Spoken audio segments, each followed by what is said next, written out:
నీకు వాగ్దానం ఇచ్చిన దేవుడు నమ్మదగినవాడు, నిన్ను విడువడు, నిన్ను ఎడబాయడు. ప్రభునామానికి మహిమ కలుగును గాక. ఉదయకాలమే లేవగానే ప్రార్థన చేస్తున్నారా? వాక్యం ధ్యానిస్తున్నారా? ప్రతి ఉదయమే దేవుని వాక్యం ద్వారా నువ్వు ఉదయాన్ని ప్రారంభించినప్పుడు దేవుని సమాధానం, దేవుని క్షేమం, దేవుని సుఖ సౌఖ్యములతో నువ్వు నడిపించబడతావు.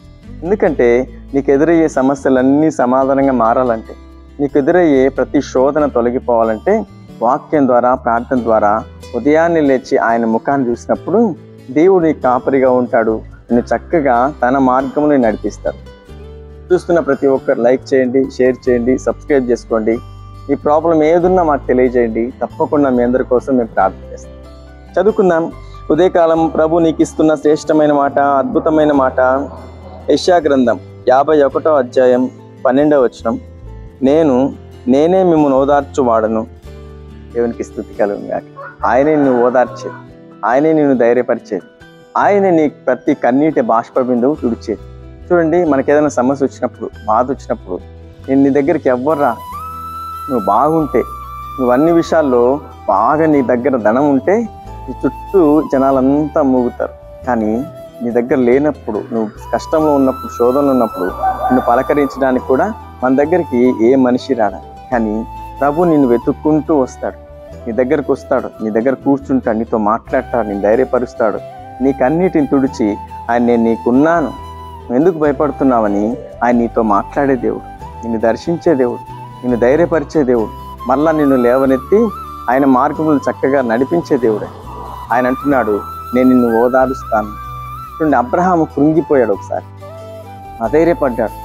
నాకు ఇంత ధనం ఇచ్చావే, నాకెందుకు సంతానం ఇవ్వలేదు అని చాలా కృంగిపోయినప్పుడు ఆయన అంటున్నాడు, ఎందుకు భయపడుతున్నావు, నీకు తప్పకుండా సంతానం ఇస్తా. లేదయ్యా, చాలా మంది నన్ను మాట్లాడుతున్నారు, చాలా మంది నన్ను కృంగజేసే మాటలు, పొడిచే మాటలు మాట్లాడుతున్నారు, నేను తట్టుకోలేకపోతున్నా అంటే ఆయన భుజం మీద చేసి ఆయన మాట్లాడుతున్నాడు, భయపడకు, అధైర్యపడకు, నేను నీకు తోడుగా ఉన్నాను, తప్పకుండా నీకు సంతానం ఇస్తాను.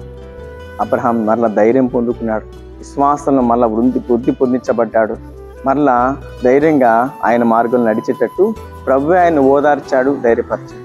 ఈరోజు నువ్వు ఏ సమస్యలో ఉన్నావు, ఏ బాధలో ఉన్నావు, ఏ విషయంలో కృంగిపోయావో ఉదయకాలం నీతో మాట్లాడుతున్నాడు, నేనే మిమ్మల్ని ఓదార్చువాడు.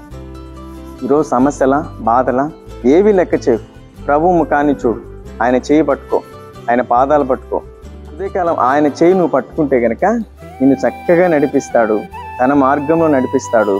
ఆశీర్వాదం, సమాధానం, క్షేమం నీకు సమృద్ధిగా ఇస్తాడు. మాట పట్టుకొని ప్రార్థించు, మంచి తీర్మానం తీసుకో, ప్రభు నందు ధైర్యం తెచ్చుకో.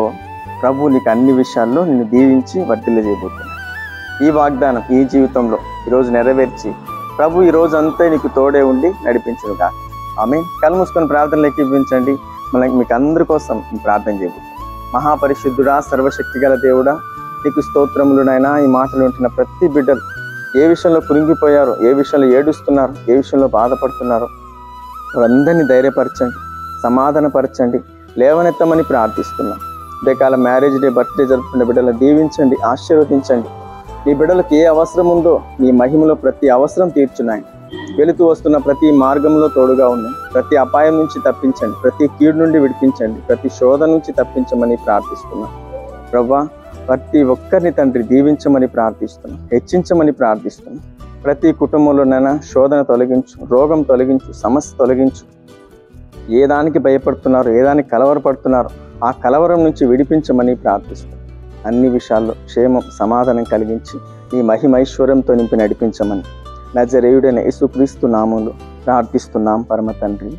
ఆమేన్. ఈ వీడియో చూసిన మనందరినీ ప్రభు దీవించి ఆశీర్వదించును గాక. ఆమేన్.